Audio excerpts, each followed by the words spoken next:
don't want to go out with you anymore. You're so weird. No, I don't want to go out with you. Especially tonight. I'm going out with Freddie.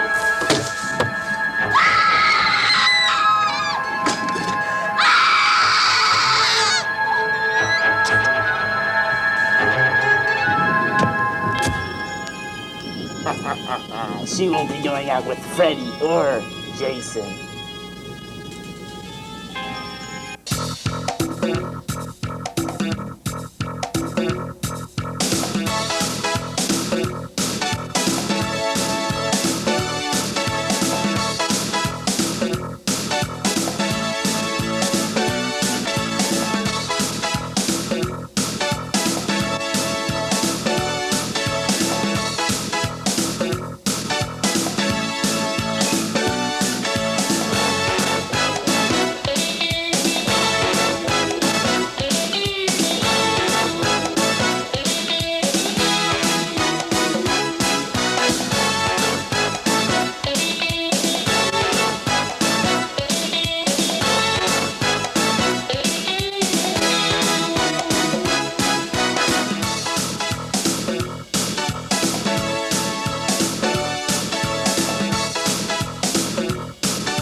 Hi, welcome to Teenage, and I'm Maria Winarski. And as you can see, I survived getting my head cut off. Whoa. How'd you feel doing that? I mean, I wouldn't do it. Maybe I would. It seemed fun. Well, it really wasn't as hard as I thought it was, you know, because you see these people on the movies getting their arms and their legs cut off and everything, and you're like, oh, wow, I wonder, you know, that must seem really tricky. But it really wasn't, because all they did, well, they took, you know, pictures, they rolled the film first, and then they rolled it with that knife on it first, where they just showed him cutting my neck, and then they stopped, and then they got that knife, and it squirted blood out through the back, and it looked like, you know, it was cutting my neck off. That's cool. So how did it feel killing her? Were you getting into the Charles Manson kind of thing? You get that Yeah, I was a enjoyment? little psycho. No, I remember when we were kids, me and my brother always used to put ketchup on a knife and pretend like, you know, I killed him. And this is more realistic. It looked more real, you know. It was fun. It looks really real with that head coming off. I wonder how that was done. The head? Yeah. Kind of messy, though. Well, Yeah, usually it when was they have messy. the head, they'd make the plaster mold of your Yeah. face. I mean, that was just one we did before. Yeah, well, Geoff Binns-Calvey, who's a special effects designer, was here with us all today, and he was going through all this wonderful stuff, like getting my face plastered and getting killed, and we're going to go to a B film right now, and you can see how I did get my face plastered.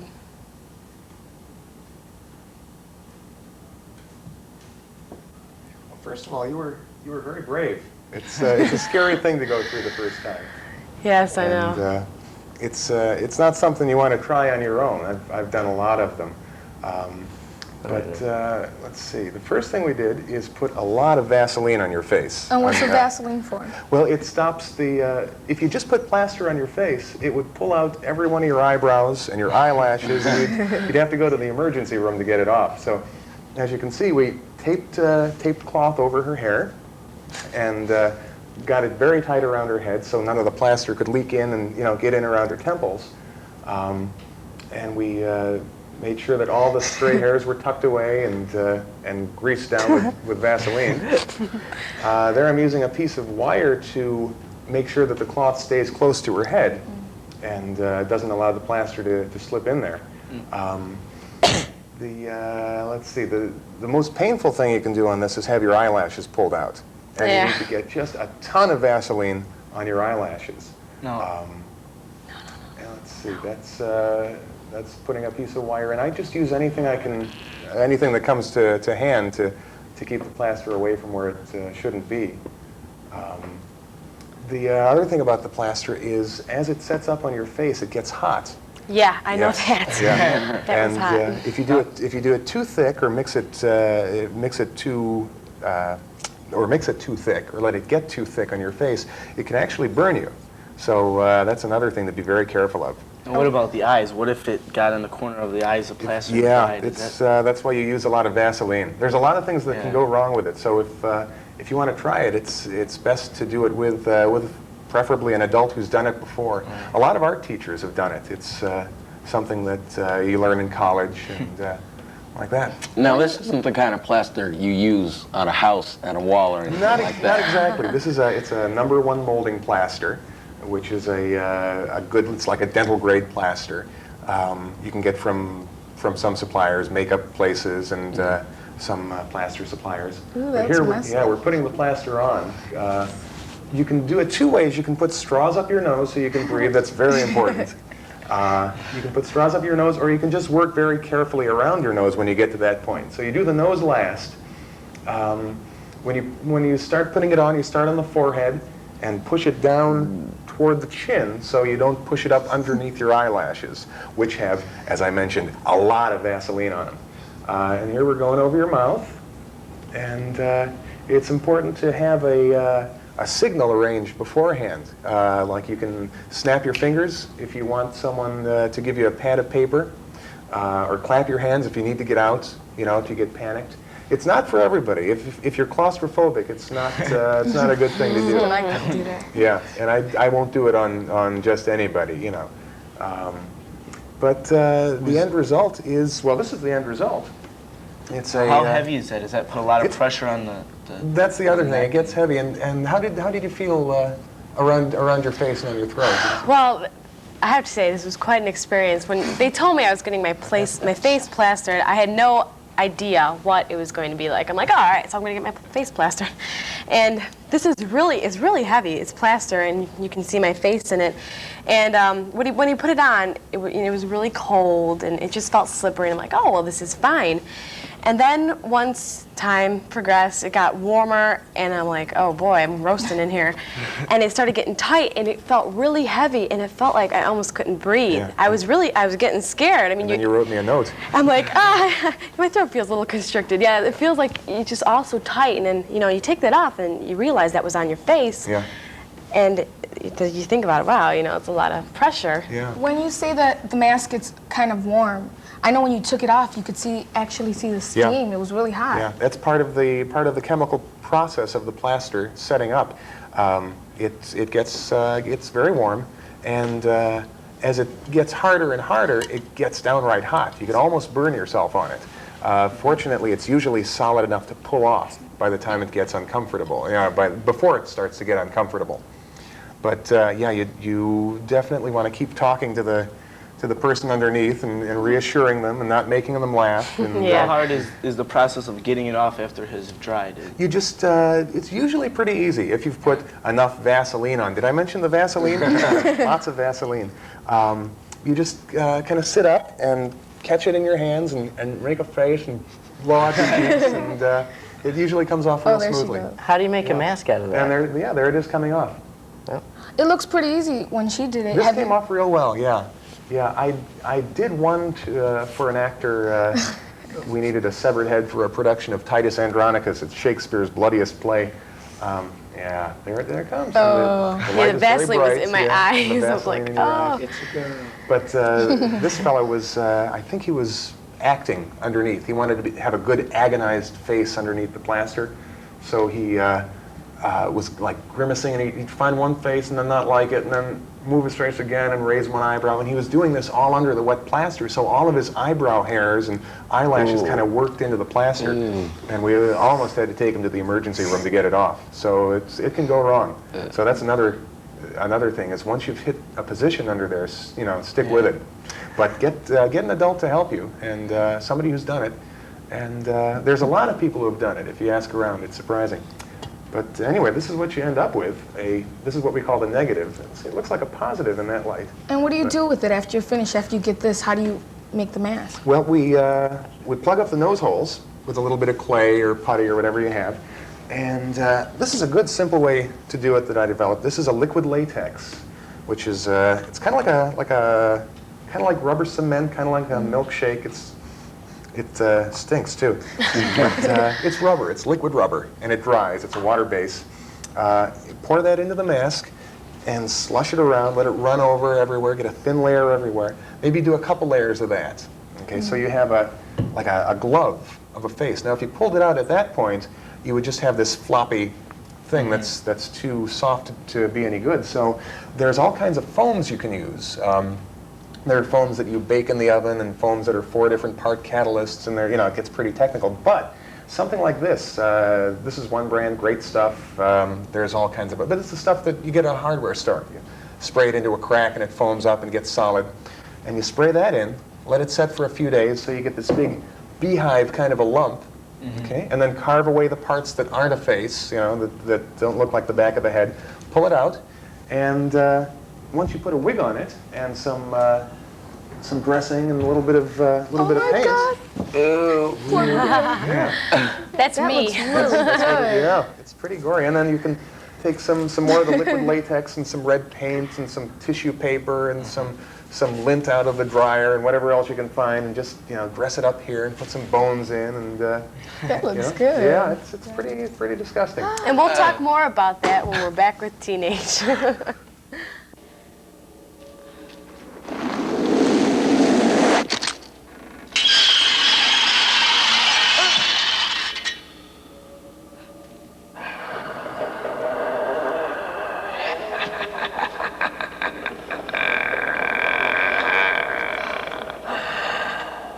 It's a boy.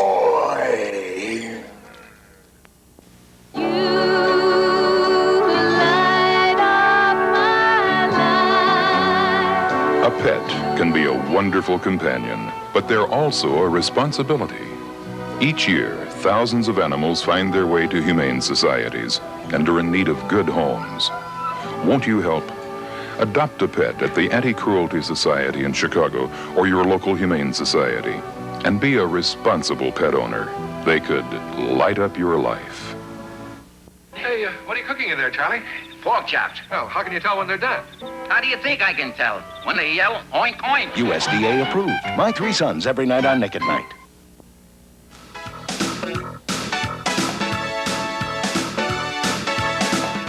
Hi, I'm Marie Winarski, and welcome back to Teenage. And we're talking about special Maria, effects. shut up. You're such a brat. Don't you ever shut up. You get your head cut off. What do I get? Nothing. Absolutely nothing. My God, She deserved it, bimbo. I never liked her anyway. That was my homecoming date.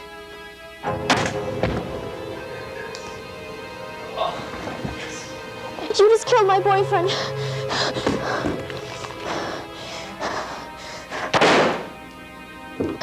You look suspicious, too. I don't trust you.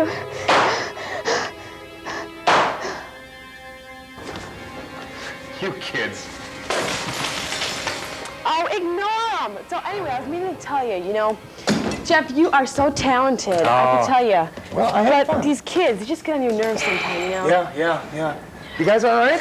Oh, look, they've risen. Everybody up. Nobody's really dead. Nice work, too. Very Good, well good done. job, guys. Wonderful acting. You okay? Yeah. How was that? I just have a little glass in my hair. Oh, it'll come out. It's not even glass, but we'll talk about that later. So tell us each what we did.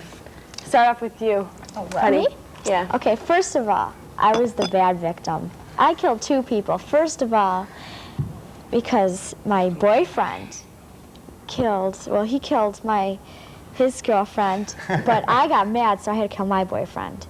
Then he was going to be suspicious, and I thought he might tell on me, so I had to kill him. Then I thought I was home free, but then he came around and cracked me on the head. And what did you use here? Okay, this is a gun, but they're fake bullets. They're just... Oh, they're fake? It's a Yes. blank gun, Oh, yeah. that's what I do. Yeah. And so Melissa had a knife. and of course, I just stabbed her I hit her like this. I didn't really stab her. And what are these things? What are these things in and our both your lovely mouths? facial blood. These are Blood caplets. blood capsules. Yep. That They taste really good, right, guys? no, they're How do really they bad. taste? They taste really nasty. Well, they taste sour. Yeah, they taste You know. kind of like a sweet tart. That's what they They're call all it. right. Hold. So how did you get the blood on the knife if you didn't understand? Well, you see, I stabbed her like this, and then when I pulled it away, I just turned it around. And that's a real nice method for theater because it's dry and it doesn't get the costumes messy and it's simple. You just have to remember to get the right side of the blade showing. Now, Bob, how did you get that in your sweatshirt like that from inside? They taped, he did, taped a little blood packet, just like a little Glad bag with some, just a baggie. Just a little baggie with some red stuff in it. Stage blood. And then I hit it like this, and also before I had bitten on the blood capsule and spit it out of my mouth. And then I fell. Very good. So, what happened with you? Ooh, I got blown up. Well, that's nice. He put an explosive on my back, along with a little baggie of red stage blood, and just got me and all the set and everything. And this was just in my hand. Yeah, I used it's a special. It's called a squib. It's a little bit of high explosive in a with a little igniter on it. This is something definitely not to try at home. There's something you need a license to buy them. You know, don't experiment with firecrackers and such because you can take your fingers off and it won't work. But it's always funny we fire these. Yeah, we fire these electrically, and had a little baggie of blood underneath the explosive, and when that went off, it blew blood everywhere, red blood. Blew blood everywhere. But, and another blood cap in your mouth. Everybody wanted a blood cap. I didn't. Me. Well, yeah. Tastes bad, I heard. Yeah. What happened with you now, Dave? Well, she thought I was going to tell on her, so she blew me away in the head. Is your bullet wound? Well, we don't want to know And we then don't she want to shot know me the in the motive. stomach, We just too. want to. Yeah. How did you do that now? Well, that's all makeup. It's what they call modeling wax or Yeah, 'cause derma I have wax. one of my You hands, picked up a stray shot or something? I was walking and One of it's the so violent ricochets, around yeah. here, you know. Yeah. It's these people. I think she missed on a couple of shots. Yeah. I have bad aim, sorry. But it's just makeup, stage blood, things you can get at a good costume shop. Cool. In the bottle, too. Yeah, the bottle is the fun part. The bottle is, they used to make it out of sugar. Now it's a space-age polymer. No, it's a plastic, but it breaks very easily. You still have to be careful with them because these edges are still jagged. You have to be careful not to cut anybody. That's another thing you want to learn from somebody who's done it before. Don't go trying it at home. But you can buy these at some magic shops, and they break when you hit them. Yeah. How did it feel? I have a headache. You have a headache? Just because I was more scared of it than more than it yeah. hurt. Because when you So you think of set a bottle yourself up, hitting your head, it's like, oh my gosh. Oh, you were scared. I had firecrackers and bombs. High explosives taped to his body. So what other kind of means are there, you know, to show blood, guts, and gore? Boy, well, it goes way back. You know, Shakespeare's time, they used to use like a sheep's bladder filled with animal blood, you know. Oh, so the real thing. Yeah, they used to do that. Yeah, and, you know, real guts and things. And a lot of special effects movies, when you see guts coming out of somebody, sometimes they go down to the slaughterhouse and get pig guts. What are some of the fun things that you've done, you know, like with this? What are some of the goriest, you know? I did, at the Organic Theater in Chicago, I did Titus Andronicus, which is a Shakespeare play. It's one that you don't hear about much because nobody does it. It's too gory, but there are stage directions like Lavinia enters from left, her hands cut off and her tongue torn out. So we did a lot of things with artificial stumps, you know, and she had her clothing torn, so she just had these little stumps sticking out with little squeeze bottles of blood in her hands hidden in the stumps that she could squeeze, and a raw egg and stage blood in her mouth, and she could just roll and stuff like her tongue had been torn out. Did anything ever go wrong, like when you had this? No, you couldn't really tell because there was so much blood. There was about 2 gallons of blood in each go, you know. Yeah. Can't tell the real from the fake. Huh? Well, no, because the stage blood I make is you take a bottle of baby shampoo and a 1-ounce bottle of red dye, food coloring red dye, and a teaspoon of peanut butter. And you pour it all together and mix it up, and it makes a really nice stage blood that washes out pretty well. Now nobody wore their very best clothes today because they knew they were going to get some blood on them. But that recipe made with shampoo washes out pretty well. Okay. If you need to put it in your mouth, you can use Caro corn syrup as well. Same thing with coloring and butter. Okay, well, we'll be back with more Teenage.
There's only one way to solve this summer's severe Andy shortage. You got to nip it in the bud. So it's TBS to the rescue with 1 full hour of Andy Griffith. The Barney rationing can stop. Oh, I'd like that. So relax and spend some time with our Andy. A whole hour of Andy Griffith. Weeknights at 7:05 Eastern on TBS.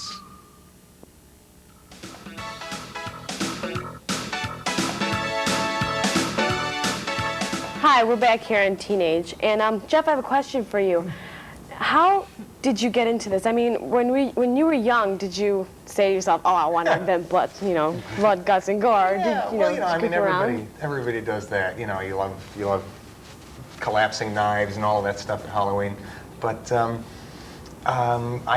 special effects is a lot of things. It's a lot of science and mechanical things, and I mean, it gets into everything. History, not everybody died in 1989. You might have to know how a Roman soldier's armor, comes together. I liked a lot of different things, and I'm a carpenter, basically. That's how I make most of my money, I'll be honest with you. But I started building sets for a photographer, and built a lot of sets for him. From there, I started to do some special effects for him. Things like making meals, that looked hot, that weren't really hot, and smoke and things like that, and people flying in the air, stuff like that. And my wife is in theater, and I've always enjoyed theater too, and that's how we got into it. For your special effects, did you go to school? Or? No, they don't really teach it. I mean, you can't get a major in special effects. Is that experience? Yeah, it's a lot of different things. They teach props, and there's a lot you can learn from a theater course. Mm-hmm. But no, I didn't really take anything specific, But all the things I've studied have helped me. Do you enjoy watching gory movies and seeing people's head get blown off? Not really, no.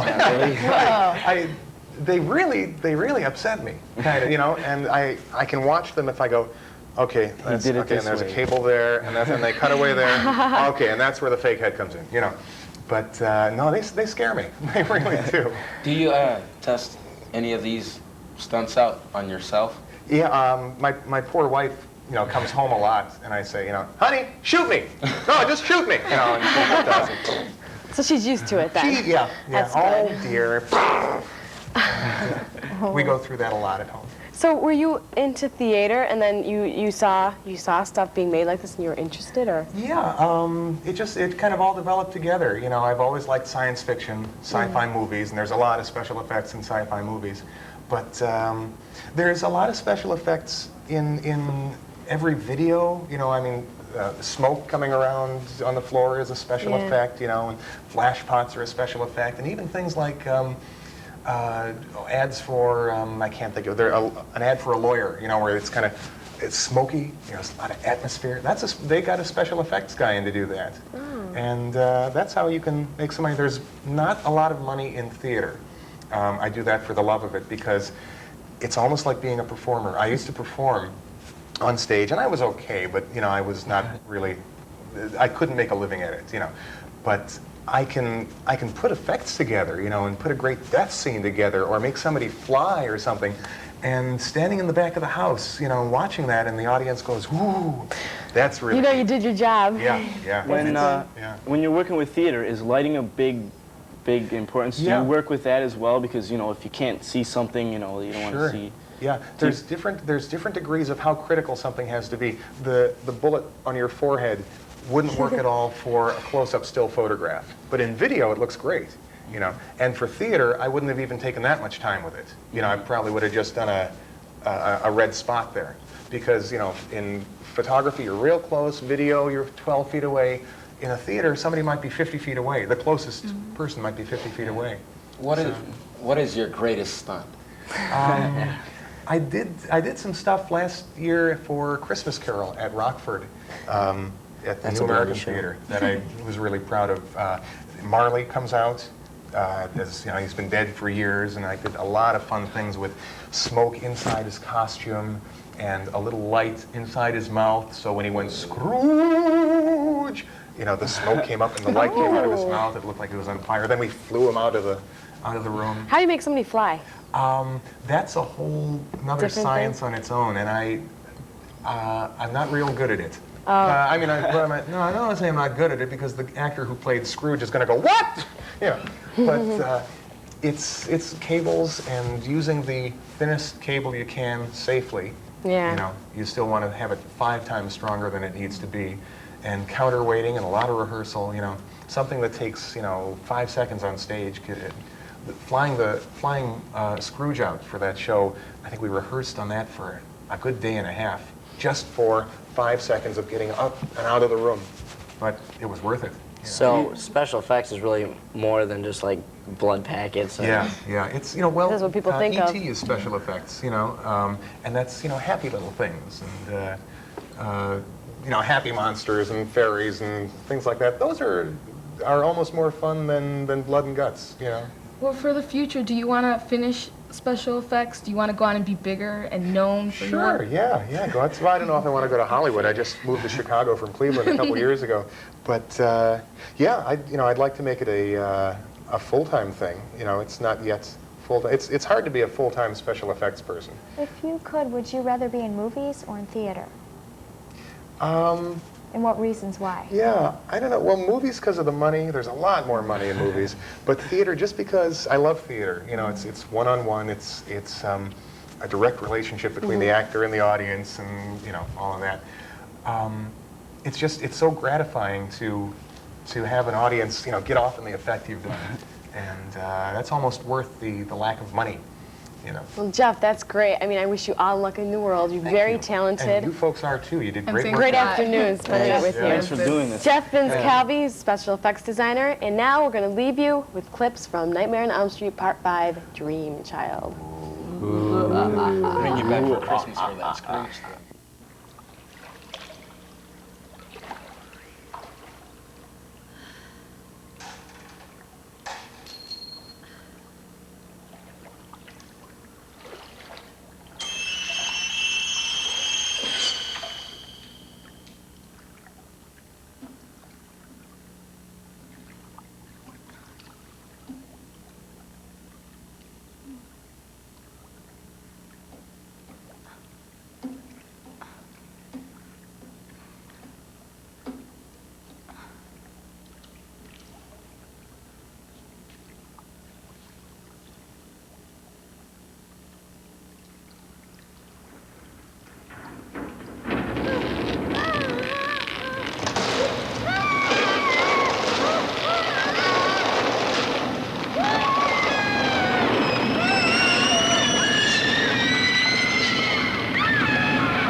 It's all right, son.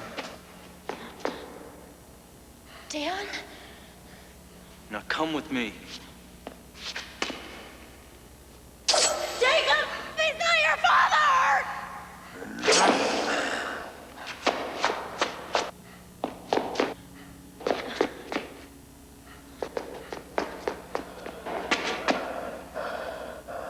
It's always a disappointment.